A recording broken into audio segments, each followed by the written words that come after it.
Good afternoon, everybody, and welcome to the fourth session of our SA Stock Pick series powered by the JSE. We kicked off the series in August, where we have industry specialists give us their insights into their South African stock picks. Not only has this been a well-subscribed event, it's actually growing. And since we actually launched this event, we've had 17,500 views across 3 sessions. So thank you very much for joining. And today kicks off our fourth session. As the JSE, we are honestly thrilled to have such interest in our proudly South African capital markets. So thank you to our audience and viewers for giving us your time and attention today. Today, we are joined by yet another 5 industry experts, and we look forward to an exciting discussion they have in store for us. The brief is exactly the same, guys. So it is simple, sharp, clear. So each speaker gets 2 minutes of stock to showcase 3 South African stocks. So a total of 6 minutes, and we've asked them to keep things informative, sharp, and clear. So stay engaged. Please feel free to post comments or questions. Our speakers would love to hear what you're thinking. And if we have some time at the end, we will throw some of your questions out to the speakers. So please do keep them coming. So without further delay, let's get into the session. I am thrilled to announce our guest today. Today we are joined by Chantal Marx. Chantal is Investment and Research Head at F&B Wealth and Investments. Mila Mafanyana, who's the CEO at Afina Capital. Mohammed Kalia, who is the Director and Portfolio Manager at Sesfikela Capital. Sumesh Chetty, who is a portfolio manager at 91 in Cape Town. And Brian Thomas, who's co-portfolio manager and retail analyst at Laurium Capital. Hi Chantal, hi Mila, hi Mohammed, hi Sumesh, hi Brian. Thank you for having us join us today. So I have been privileged to work alongside some of these individuals in my previous roles, and some even as long as 20 years ago at university with Mila. So I'm really thrilled to say that this session feels like one among friends. We want you, the audience, to get to know our speakers as well. So we've asked them to please do a quick 30-second intro of themselves, something fun and lighthearted so we get to know them, and then we'll get straight into the stock picks. What's really exciting for me is, one, we get to host such diverse and intelligent thinkers. So thank you for joining us, guys. And I'm also very, very excited. I always check this at every session, is to check the duplicates in our stock picks. Some stand in good testament, but the more diversity and the broader that we can stretch this, the better it is for showcasing South African capital markets. So I'm very pleased to say that there's no duplicates in today's session. So you're going to be prepped and in store for 15 unique SA stock picks by our speakers. So let's get kicking off, and let's get to the first session. We're going to start with Chantal. So Chantal, thank you very much for joining us today. Over to you. If you would please give us a quick intro of yourself, a little bit of background, something you'd love our audience to hear and know about you, and then you can get straight into your stock picks. Thank you. Hi, thank you so much, Valdine. I'm very excited to be here with the JSE, and I'm in excellent company, I believe. I'm actually quite excited to hear the stock picks from the other 4 panelists. Perhaps I can also get some additional ideas in terms of what to do with my portfolio over the next few weeks and months. I'm actually a pretty boring person outside of my work. I'm a mother. I have a 2-year-old son. I am also married. I live here in Blegari in Randburg. Probably something interesting about me is I don't enjoy reading non-fiction at all. So I don't really spend a lot of time, or my spare time, going through all these interesting books about the markets and how Starbucks started. And I didn't even read Shoe Dog, to be 100% honest.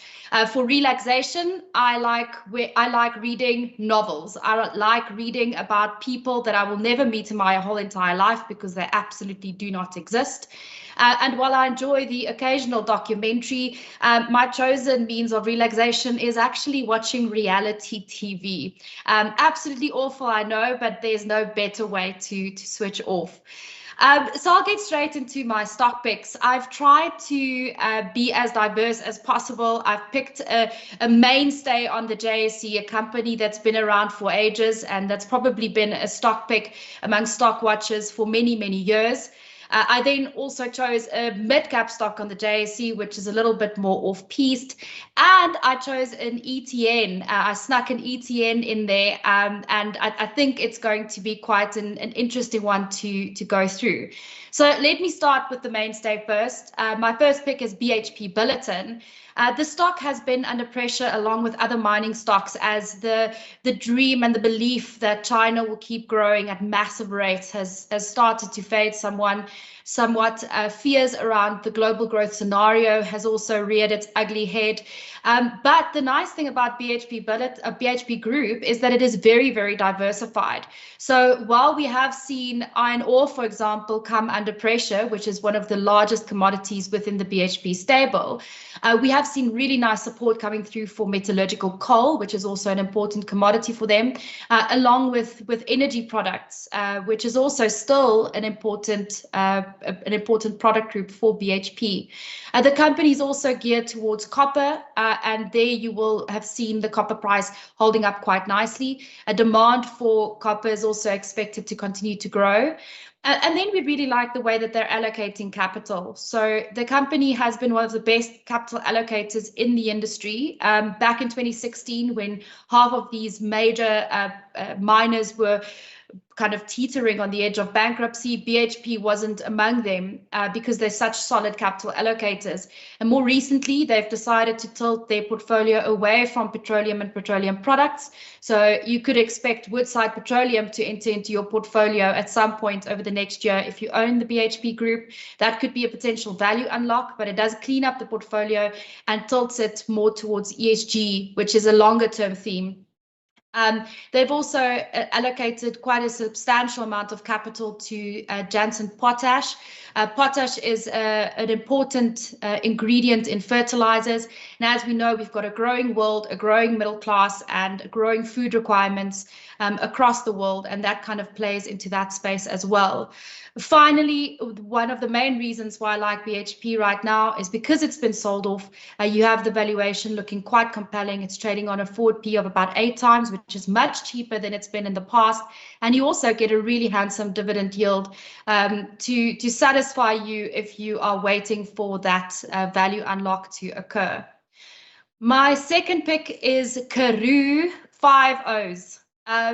So this has been a really interesting story. The stock recently listed on the NASDAQ stock exchange in New York as well. And it's a stock that we've been looking at quite closely for a while.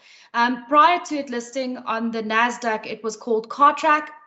And Cartrack is perhaps a brand that is more familiar to South Africans, but basically they play in the telematics space. So vehicle tracking, logistics, data collection, data interpretation.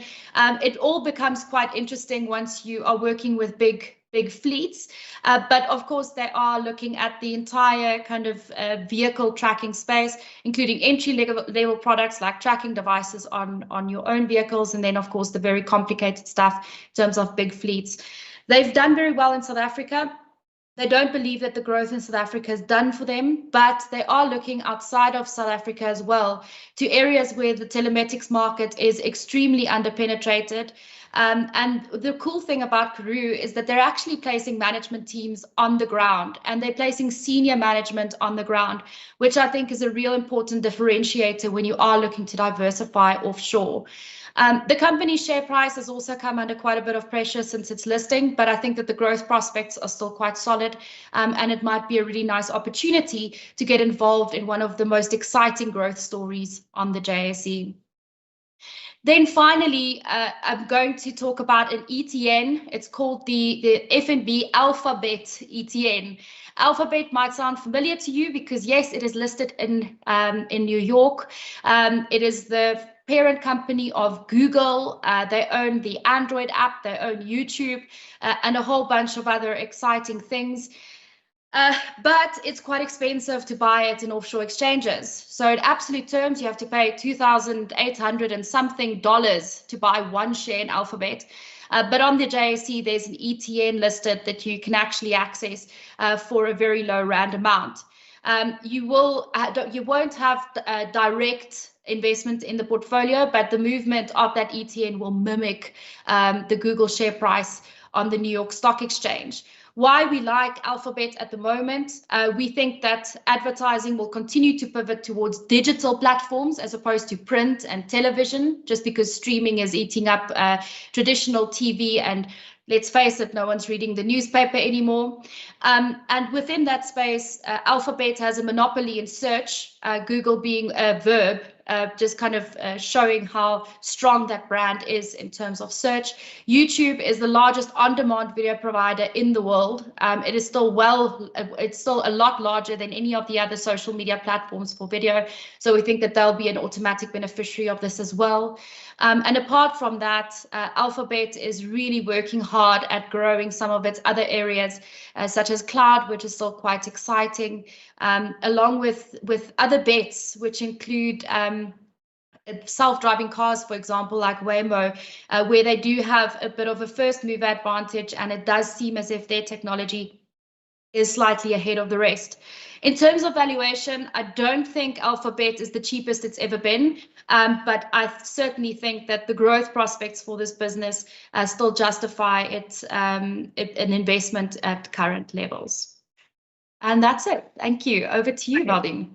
Thanks, Chantal. So there you have it, guys. BHP Karoo with 5 O's, and the FNB Alphabet ETN. Thanks. And it's certainly not a boring outlet that you have. I'll own up to being a Hallmark Christmas movie escapist. So I can totally relate. So thanks, Chantal, for your stock picks. Mila, I'd love to get to know you better, Mila, or our audience would love to get to know you better. And guys, even though his picture may look like he was 22 on the SA Stock Picks social media post, Mila is a seasoned professional. So Mila, tell us a little bit about yourself and then your stock picks, please, sir. Sure, thanks very much, Valdine. In the spirit of keeping with the theme of threes, I've provided 3 fun facts about myself. I've lived in 3 cities all my life, being Umtata, Makhanda, as well as Cape Town. And I've worked for 3 companies in my career, and I also have 3 siblings.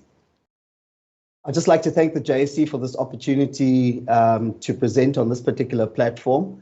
I will be providing elevator pitches of 3 of the top stock picks in Athena Equity Client. Each elevator pitch answers 3 questions.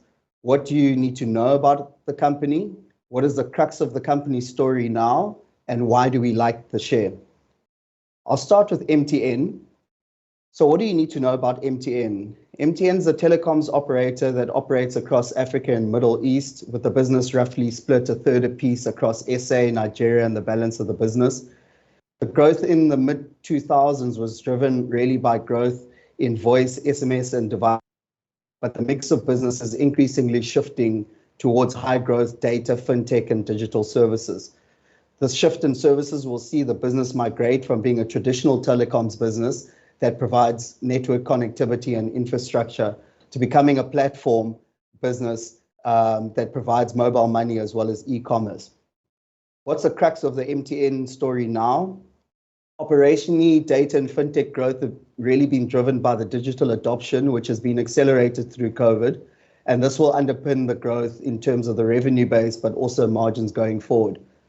The reduction in the level, as well as the foreign component of debt, will be funded through smart capital investment, bringing home cash from African as well as Middle East countries, and also selling non-core assets as well. Revealing hidden value in the towers, fiber, as well as the fintech business will also be achieved by attracting strategic and capital partners whose primary business is to deliver those particular services. And lastly, why do we like MTN as a share? We think the current operational momentum will drive growth in both profitability as well as cash flows. We think that the reduction in the level of debt will increase the equity value in the business and improve the returns on the capital that the actual business generates. And the reveal of the hidden value strategy will increase the value that investors are willing to pay for MTN, given that the tower, fiber, and fintech businesses typically trade at higher multiples than a pure telecoms business. MTN trades at an undemanding 12 times PE multiple and over 4% forward dividend yield, and we see value beyond 200 Rand. I'll move on to Nampak as my next stock. What do we need to know about Nampak? Nampak is a packaging manufacturer that operates across Africa, with the main markets being South Africa and the oil economies of Nigeria as well as Angola. The exposure to Nigeria as well as Angola resulted from an expansive capital investment period from around 2010, which led to the buildup of a large stock of debt on the balance sheet, a significant portion of which is dollar denominated. This large stock of dollar denominated debt and exposure to oil economies has created significant amount of currency volatility for Nampak's profitability as well as its balance sheet. While Nampak was known in the 2000s as a high quality dividend paying stock, the shift in the strategy has led investors to relegating Nampak to being a low quality, volatile stock that is traded at a discount in the more recent history. What is the crux of the Nampak investment story now?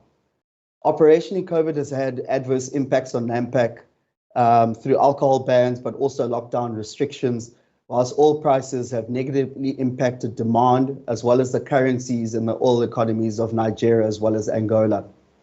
During 2020, lenders placed an onerous requirement for Nampak to reduce its debt by R1 billion through asset sales by September 2021, which spooked investors of the need of a rights issue. More recently, the lenders have confirmed that they're willing to relax the requirement for Nampak to reduce the debt only through asset sales, and they've also pushed out the deadline in terms of the repayment of that debt by September 2022. And why do we like Nampak? From a trading performance perspective, the worst of COVID appears to have been behind them as economies open up, as governments lift the lockdown restrictions. We think that the cost-cutting initiatives across the business have provided additional support in terms of the earnings recovery story. The necessity to conserve cash by lowering capex during COVID has also allowed the business to improve cash flows, which can be directed towards paying down the debt a lot quicker.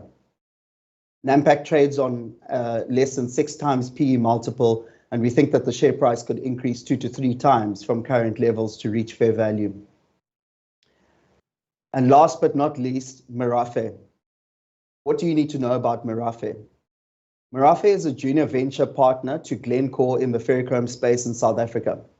The JV owns an integrated business with multiple mines and ferrochrome smelters on both the western and eastern limbs of the Bushveld complex. The JV controls about half of SA's ferrochrome output and about 10% of global production of ferrochrome. Ferrochrome is mainly used to manufacture stainless steel, half of which is used in consumer products and the other half being used for automotive and heavy industries. What is the crux of the Merafe story now? In dollar terms, the ferrochrome price is expected to increase by 50% during 2021, largely due to Chinese restrictions on their own production as a result of power shortages. Merafe also consolidated its production capacity during COVID by mothballing high-cost capacity, but with the strong recovery in production from the COVID troughs, we expect that much better utilization levels, which should translate to much better profitability as well. And why do we like the Merafe story?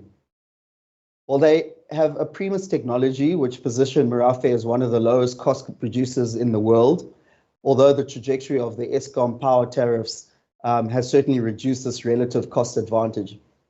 Merafe is also evaluating utility scale renewable power generation, which will de-risk it from a climate change, but also from a power risk perspective. Operationally, the business has strong momentum, which will drive strong profitability in 2021. Merafe trades on less than a 2 times PE multiple and will likely deliver 20% dividend yield in the next 12 months. Thank you very much, Valdine. Thanks, Mila. I like the keeping in threes, so it's good to know some other facts about you in the threes, your cities, your siblings, and your companies. Thank you for the stocks, nicely diversified, MTN, Nampak, and Merafe, so a good balance.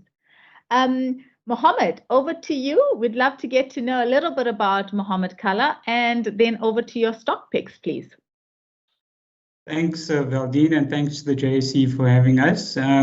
My name is Mohammed Kala. I'm a director and portfolio manager at Ses Fikile Capital. We started Ses Fikile Capital around 11 years ago with a focus on listed property. That's all we do. So no surprise, I'm going to be talking about 3 property stocks today.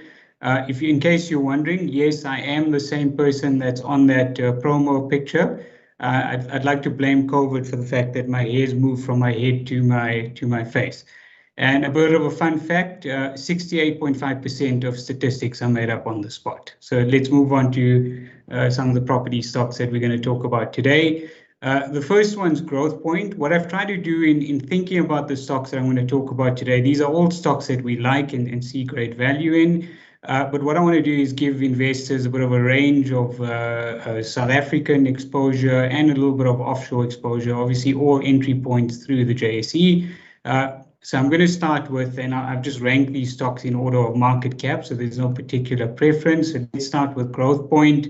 Growth Point's the biggest, largest, most diversified, underline the word diversified, property counter on the JSE. It has a market cap of 48 billion rand. It's included in the top 40 index. It has a portfolio which is valued in excess of 100 billion rand. And what we like about Growth Point, and maybe just a bit more about the portfolio, is that they have exposure to South Africa. About 60% of their portfolio is in South Africa, in retail, office, and industrial. They have a great portfolio in Australia through their holding in Growth Point Properties Australia, which has exposure to offices and industrial or logistics assets across the Australian market. They have a portfolio of offices in Central and Eastern Europe, predominantly in Poland and Romania, and they have a exposure to a UK retail, UK shopping centre business, which hasn't performed too well, but there is a nice recovery coming through in that one as well. What's great about Growth Point, really, it comes down to the diversification. They fared better during the COVID lockdowns than many of their South African peers. Not to say they didn't come under pressure. I think most South African stocks came under enormous pressure during COVID. But where Growth Point has done well is that they've had a range of a diversified portfolio. If you think back to the initial hard lockdown, most of your retail tenants weren't paying rentals, but your office tenants were paying rentals. And as we fast forward to where we are now, the office sector is coming under pressure as people just don't want to get back to the office, but your retail tenants are paying their rentals. So we see Growth Point as a great value opportunity. The stock traded as high as 30 Rand in the past. It was trading at 22 Rand pre-COVID. It's currently trading at 14 Rand. There's, in our view, significant upside over the medium to long term. We do think the property sector has had a great rally from the lows. It's up around 70% since the low point that we saw around November last year. But as it stands right now, Growth Point trades at about a 30% discount to book value. That book value has been written down as well over the last 12 months or so. It offers investors an 11.5% distributable earnings yield, a dividend yield of circa 10 to 11%. So a great kind of income return for investors looking for income. And in our view, is a great long-term inflation hedge, which is why you invest in property. If you're worried about inflation, inflation is property's friend, and in that view will provide investors with a nice hedge. The second one I'm going to talk about, this company Equitas is a 100% logistics focused property company, 15 billion rand market cap, exposure to very high quality logistics assets in South Africa and the UK. It's split roughly 60-40. Both their portfolios are phenomenal, but I must say the UK portfolio is exceptional. They got into the UK market at the right time. Logistics is an asset class. Maybe just to talk about a little bit around what logistics is. They're really these huge warehouses that are used to store goods and move them around the country or move them around the continent. And there's demand for logistics assets by your conventional bricks and mortar retailers, online retailers, FMCG companies, multinationals, etc. So there's a very vast array of tenants for these properties.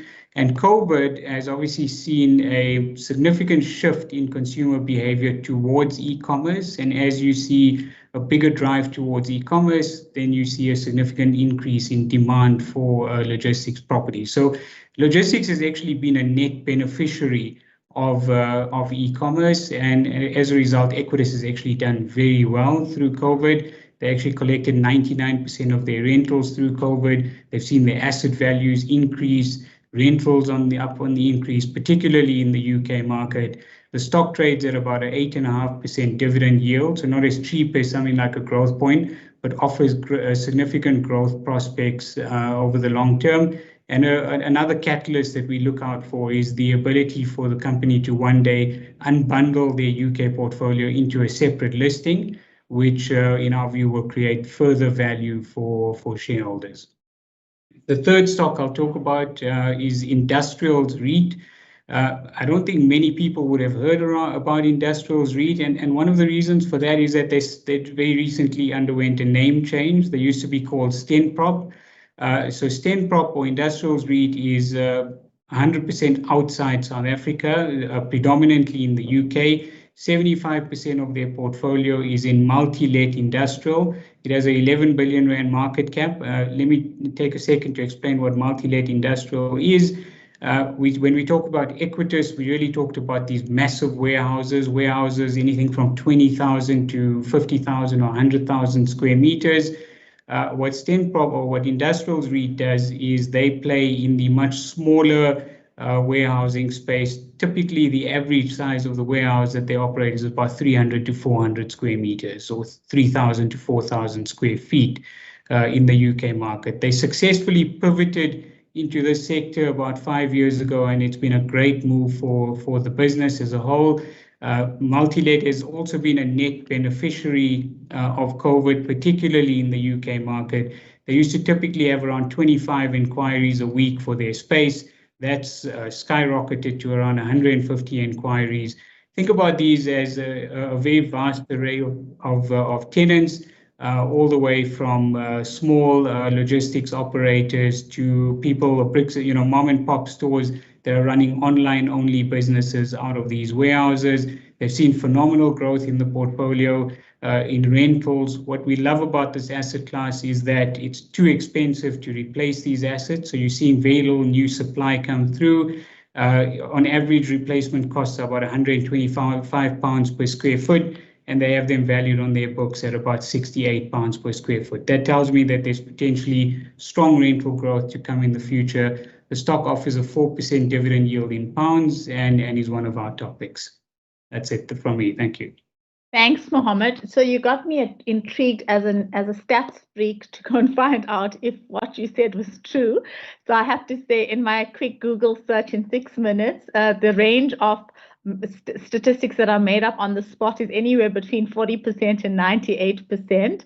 And the rebut to that is that 70% of all statistics are made up on the spot by 64% of people that produce false statistics 54% of the time that they produced them. So there we go.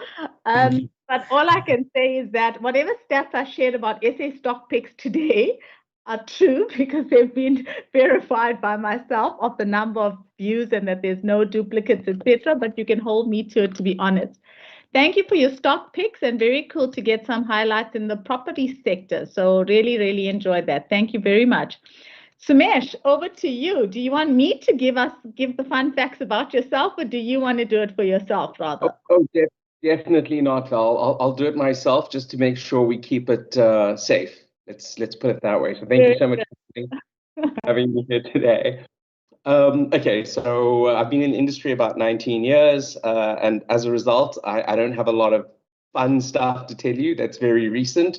So the one thing I'll share is a couple of years back, actually, it's a few years now, a few mates of mine and myself drove 3,500 kilometers across India in a rickshaw. So that was a really interesting experience. That's the fun fact of the day. And I have to say, of course, that everything today, none of this is financial advice. So, brief intro in terms of what I want to talk about today. At 91, we're long-term investors. We take a 5 to 10 year view on businesses that we like investing in. We're looking for businesses with deep moats or high barriers to entry. We like businesses that can grow. And that's so important in the current SA environment. And we like cash. We want our businesses to generate a bucket load of cash, because earnings is effectively an accounting concept. You can have a very profitable business that doesn't generate a lot of cash. Cash tells you about the true health of the business. And the current environment, over the last year or so let's look from the depth of the COVID crisis in South Africa, resources have done incredibly well. We're all aware of it, right? I really enjoyed listening to Chantal, for example, about BHP Billiton, but so much is in the price already. In the industrial sector has done really well. We've seen how the retailers have recovered over the last year or so.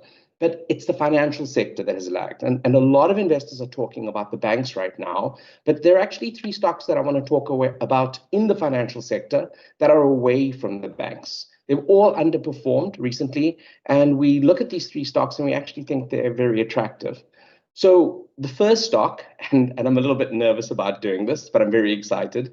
The first stock is the JSE. And I'm a little bit nervous because I've got Val on the call. And Val, obviously, being inside the JSE, knows this business a lot better than I do. So what does it do? Hopefully everyone on the call is familiar with it. It's the main exchange in South Africa for trading equities, for trading bonds, for trading derivatives. It's effectively a multi-asset exchange. And recently it's underperformed. So why is it underperformed? The market is worried about growth in South Africa. And the impact of that on the JSE is the market is worried that value traded is not going to grow. The market's worried foreign investors are, let's say, going back to the US or going back to developed markets. There's not enough capital coming to South Africa.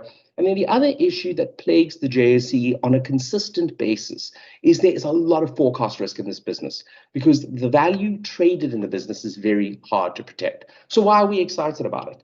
It's unique. We like the defensive properties of the business. Put another way, it's an anti-fragile business. When stock markets fall, think about the global financial crisis in 2008, the COVID crisis last year, JSE earnings and revenues go up. And that's a fantastic stabilizer in a portfolio.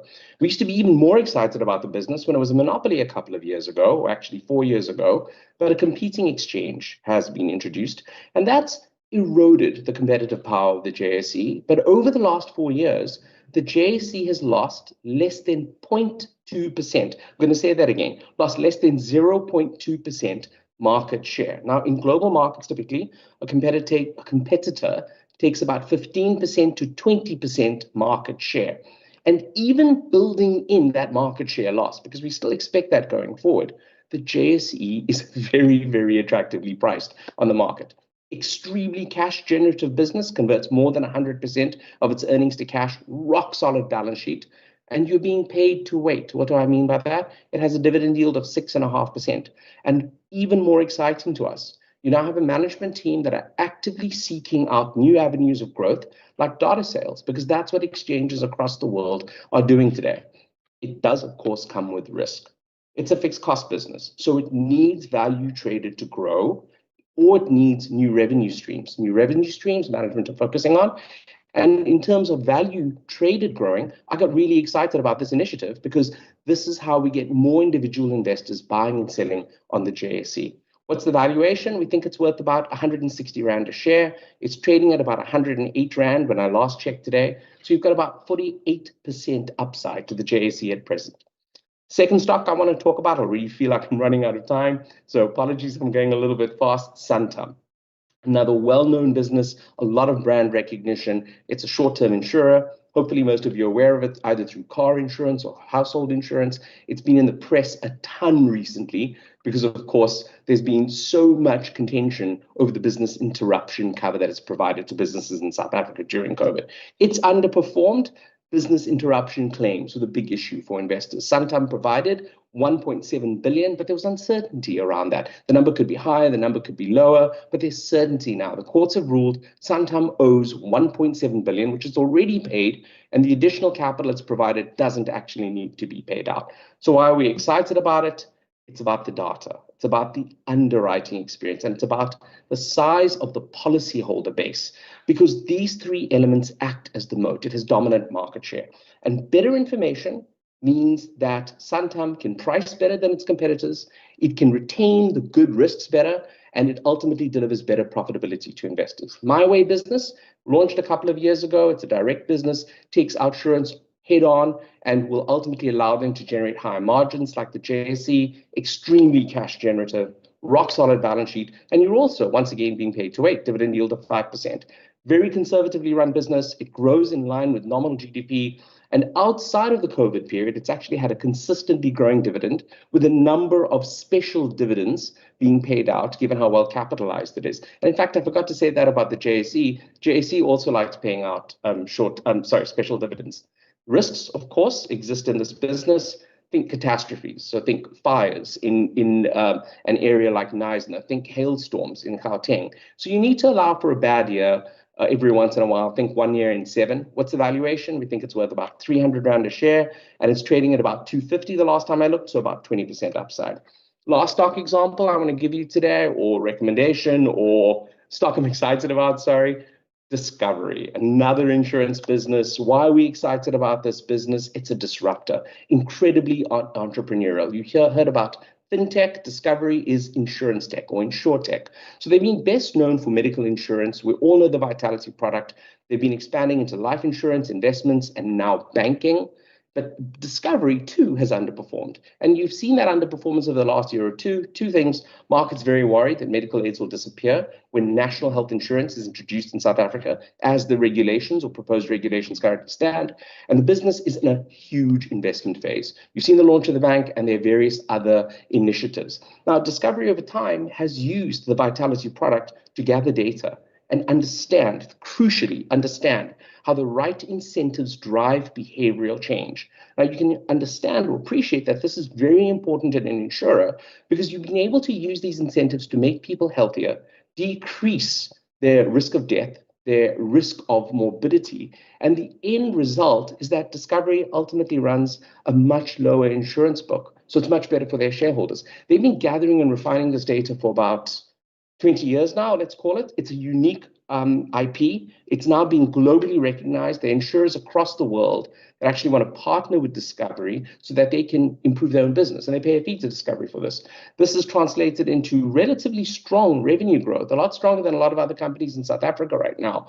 And we think that this growth has a long runway, many years to come. So you've got another SA business now. Think about that long line of SA businesses like South African breweries, for example, globally competitive. And it's one of the few strong growth stories in South Africa that investors have access to.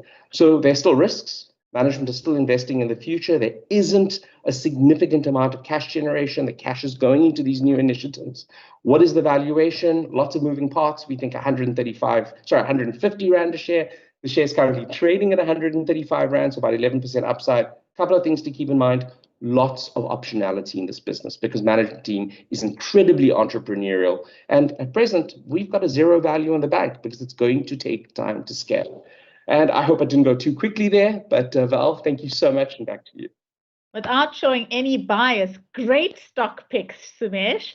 But maybe at this point, I should read out the disclaimer.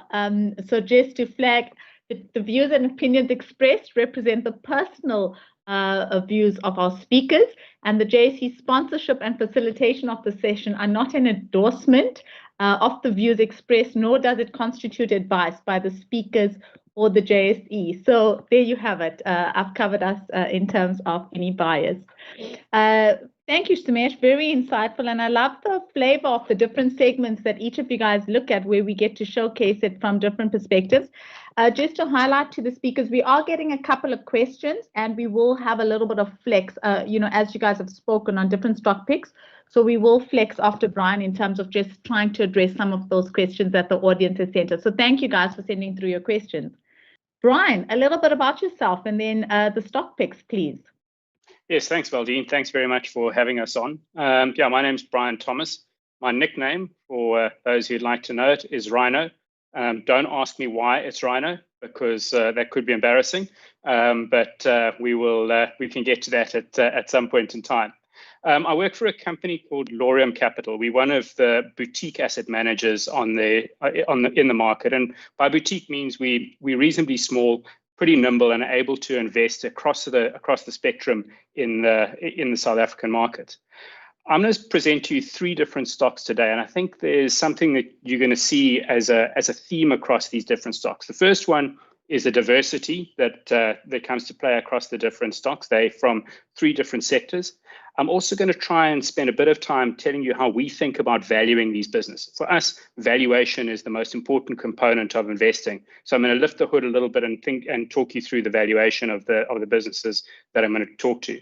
And then the final theme that I think is you're going to see coming through is that all of them have potentially suffered a bit of a pullback in the share price, which has given us the opportunity to invest in these businesses with what we think of as a margin of safety. So margin of safety just for us means where the business is trading relative to what we think that business's intrinsic value is. The 3 different businesses that I'm going to present, and I'm going to tell you all of them up front in a different, so I don't keep you in suspense. I'm going to talk you through Northern Platinum, I'm going to talk you through MediClinic, and I'm going to talk you through Naspers. So let's start in the platinum sector. The platinum sector has been a beleaguered sector over the course of the last probably 6 months or so. It's been driven by one thing and one thing only as far as we're concerned, and that is the chip shortage in the automotive sector globally. So for those who haven't been following it, your average car used to have only a few chips in it, as it only had an indicator or something like that needed to operate on a computer system. If you think of your car now, the computer systems running in the car are significant. And with this global chip shortage, automobile manufacturing has slowed down significantly as the auto manufacturers just haven't been able to make the cars. That has resulted in a significant pullback in a number of the platinums that go into automobile manufacturing, platinum group metals, palladium, platinum, and most importantly, rhodium, declining since April or so between 20 and 50% in the case of rhodium. That has had a huge impact on the likes of Northam and all the platinum producers, frankly. Northam, we think, is the pick of the bunch in the PGM space, and it's a pick of the bunch because it generates great cash. Sumesh mentioned it's a key feature that they look at. We also look at cash generation. Northam has basically 2 main assets at the moment. The one is a very deep mine called Zondereinde. It's actually 2.5 kilometers below the surface of the earth. That is producing at the moment, and they're developing Booysendal. That's going to be a far shallower operation and is probably going to trade at about the 25 percentile of the cost curve. So trade the platinum group metals that they produce, are they going to produce very, very, very, very cheaply going forward? And going into 2025, so we tend to look quite far forward, that'll be about half the production coming out of Booysendal. So even if we put in long-term platinum palladium prices of $13.50 for platinum and palladium, bear in mind platinum's trading about $10.50 at the moment, palladium just over 2,000, and rhodium we've got long-term prices of $6,750. It's trading at $14,200 today. We see huge value in this business. If you start putting in those spot prices, it looks even more attractive. So Northam on the resources side of things. Naspers is a stock that I think is very well known to the South African market. It's clearly the biggest stock in the market. It has also come back. It's come back primarily because of huge pressure from the Chinese authorities on its main asset, Tencent. So 85% of the intrinsic value of Naspers is Tencent. Tencent has got clobbered this year as there's been increased regulation on various components of the Chinese internet industry. We think Tencent's valuation is incredibly attractive. It is the most attractive that we have seen it in a number of years, probably in a decade or so. If you strip out the associates from Tencent, so Tencent has its main business and then it has more than 1,000 associates, of which 58 are listed. Those 58 listed associates, we put a 20% discount on those and then strip that out of the valuation of Tencent. And in that, we see Tencent trading at roughly 15 to 16 times forward PE multiples from here, with 20% growth, which we think is a phenomenally cheap business, which you're able to buy through Naspers currently at a 54% discount. It is a financial anomaly that our children will study going forward, that it is possible that you can buy an asset like Tencent at such a huge discount in South Africa, where management is incentivized to reduce that discount. So huge margin of safety, we think, in Naspers through Tencent. The final one is Mediclinic, and unfortunately, it had a little bit of a bounce of about 11% on Friday after I'd submitted my my top picks. But we still think it's great value. So for those who don't know Mediclinic, obviously you'd know the South African operations of Mediclinic. Outside of South Africa, it's 41% Switzerland, it's 23% Middle East, and South Africa is about 36% of the business, with a small chunk in the UK. I think we'd all know that we've been reticent to go to hospitals through the COVID time, and what that's meant is that the capacity utilization of the hospital beds, just like hotel beds, has been fairly low. There's this huge pent-up demand, though, we believe, of people that need elective surgeries. If you live in Cape Town, you bump into surgeons all the time, and they'll all tell you that through COVID was a terrible time for them, but they're getting back into it at the moment. And one of the reasons for that big run-up in the Mediclinic stock price on Friday was that you're starting to see a return to elective surgeries as we've moved out of the second and third waves. And the very good thing is that COVID has forced these guys to reduce their cost base, and with reducing their cost base, the surgeries that they perform are going to be ever more profitable. So I've now run out of time. Mediclinic, Naspers, and Northam. And because I'm the last speaker, I thought I'd tell you the ones that I agree with the other guys. I agree with BHP, I agree with Alphabet, I agree with MTN, and I agree with GrowthPoint. Some of the others, not so much. Very cool. So two things. It was actually just before you started speaking, Brian. One, I'm reading some of the chats on the live forum, and one of the guests said, will someone cover, hoping to see Naspers under one of the analyst stock picks? So there you have it. You see, that's how responsive this show is. You put it on the chat and our guests actually respond. So Brian, thank you for having Naspers in there. And then the second thing is Rhino has definitely intrigued me, Brian. So Rhino Thomas will be on our next show.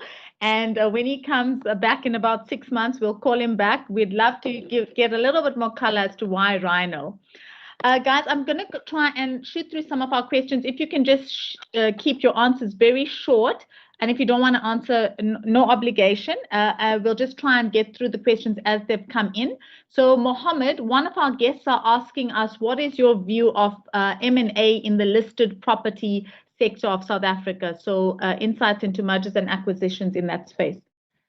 Yeah, we've seen some of it come through. Obviously, there's a pending deal between Fairvest and Arrowhead, which will be a kind of reverse takeover.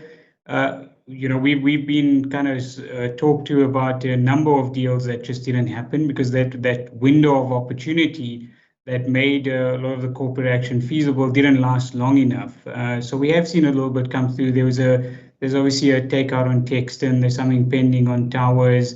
As it stands right now, given where the valuations are, I don't think we're going to see too much more happening in this space. Thanks, Mohammed.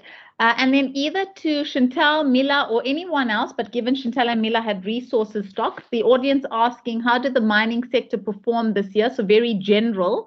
I don't know if any of you want to just cover some insights into performance this year from that sector.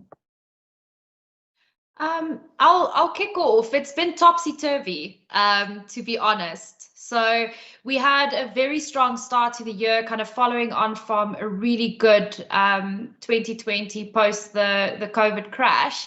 But over the last few months, and particularly the quarter that ended in September, we saw quite a bit of pressure in the resources space. Some of these stocks, I think, were probably reaching valuations that were a little bit ahead of fair value. But really, it was a function of commodity prices coming under pressure, and in particular, the iron ore price falling out of bed a little bit. We also saw the PGMs come under pressure, with platinum group metal prices also coming under pressure. Gold mining stocks were also sold off because of the gold price coming under pressure. Gold price was under pressure because the risks kind of started fading. That's probably been a story for the whole year. The PGM price pressure, I think, was a function of the semiconductor shortage, which seems to be clearing somewhat. There's a structural issue there, but there were some temporary factors there also playing a role. And that's why the PGM space also looks quite interesting at the moment. And then, of course, we had any stock that had anything to do with energy over the last 3 or so months, probably excluding the last week or so. doing exceptionally well because we have a big gas shortage in Europe. The demand has picked up from a mobility perspective, so oil price is very well contained, and I think the coal price has done exceptionally well because perhaps the apprehension around investing in coal generally was a little bit overdone because we still need coal, even though the focus going into the future is now renewables. I hope that answers the question. Thanks so much. Anything further to add, Mila? Are we good? I think it's well covered, Valdine. Thanks. I'm cognizant of time, so what I will say is we'll take one more question, and I'm just going in the order that they came in. So Sumesh, a question for you on JSE. Are delistings not a concern, and do you think that any of the global exchanges could make a play to compete against the JSE? And before you answer that, there are a few other questions. Some have come in on the NASPERS discount, some have come in on Receivewear and Northam. So to the audience, what I will ask is I will pose these questions to the panelists after the session because we do need to wrap up, and then any of the responses we will actually put on the live chat, which is on YouTube, so it'll be in public domain. So we will do that after this. So Sumesh, any closing thoughts from you on your question? So 100%, Val. Thank you so much. It's a big concern for us. We've been a little bit fortunate in that most of the delistings have been small cap space or even alt-ex space. So we do need listings to take off on the exchange. And what you're seeing globally is that most businesses are actually saying we won't chase public capital, we'll chase private capital. So they're not even listing. Now we've got a couple of offsets that are happening on the JSE. Maybe we'll get the Woodside listing when BHP unbundles. You've got the Coca-Cola bottling that's potentially going to be listed. So there is potential hope, but we're still building in the current trend when we look at the JSE. So we're comfortable that there's a very, very large margin of safety, and it's just far too large, especially given the large dividend that the JSE is paying. Thanks, Sumesh. Definitely food for thought. Guys, we try and keep our session to 50 to 55 minutes. Like I said, we will come back with some answers on the remaining questions. We'll pose it to all our panelists after the session and post it up there. Thank you to our guests, really insightful stock picks, 15 diverse stock picks. We will put up a summary of all the stock picks after I'm done speaking. What I want to just stress is promoting financial inclusion is a huge priority for us. And in doing so, growing shared prosperity is our joint ambition. So we really trust that today's showcase, the ones that happened in the past and the ones to come, will give you good insights for consideration and really just start robust conversation. Thank you very much for joining us. We have our last session for the year next month. So we are going to try and do one a month. So please join us next month, and we will respond to some of your questions now on the chat after we've posted it to the panelists. Thank you, everybody, and have a good afternoon.